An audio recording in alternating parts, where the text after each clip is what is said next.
if I sing, yet I have the will. But rightly judged, I ought not to feel such fire. For to sing it befits a man to have joys entire, and I have none, yet I will not keep still. From making a song, for easily it might cure me of love's pain, which I greatly fear will kill me. For song brings great good many a time, God knows.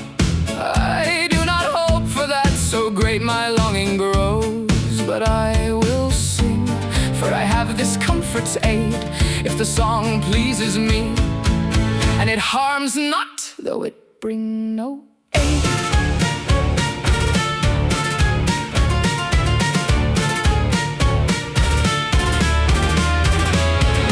I thought I had so much of wisdom's light, and of virtue, that from love's fortress I might heal well and fairly. But I find I am deceived quite, for love has conquered me and holds me in its right.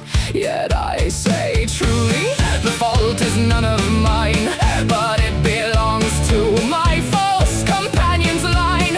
For I have my heart and both my eyes as those, and he who has war outside and strife indoors cannot have a quarrel more devoid of peace at all.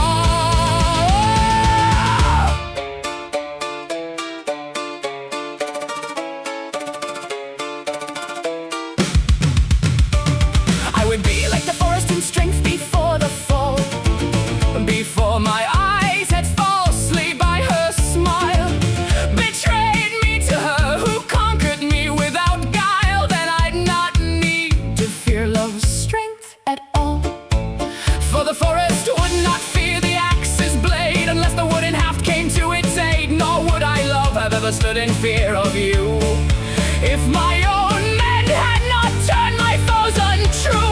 But my disloyal eyes have betrayed my will, just as the wood betrays the haft of the axe of steel.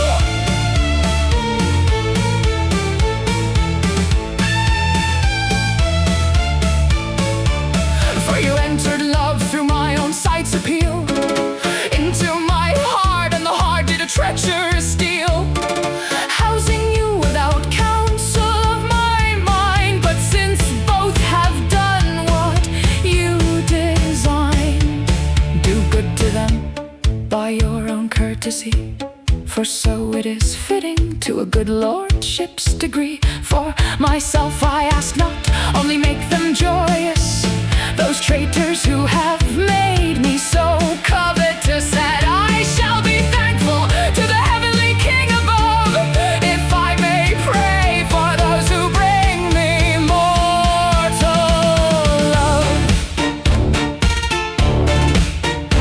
love.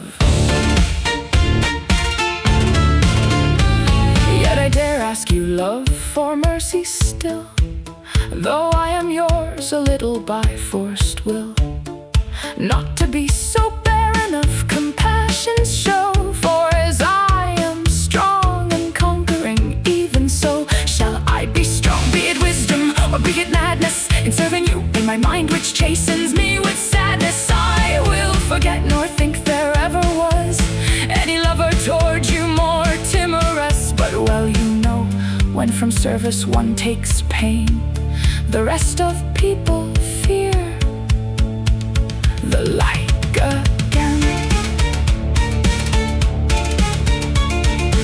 Yet, love, since you have made it my pleasure to love the loveliest in the whole world's measure, I praise myself for that, and for the surplus weight on you, lady, for you do not deign to aid my state. False, I do help you. Do I not laugh when you appear? True, but I fear some trickery here. Do not, for this is a comfort, abundant and clear. From what? That the laugh springs from a loving heart sincere. Yes, well, if the laugh comes from a lady, you fool, such am I. Nor do I make a show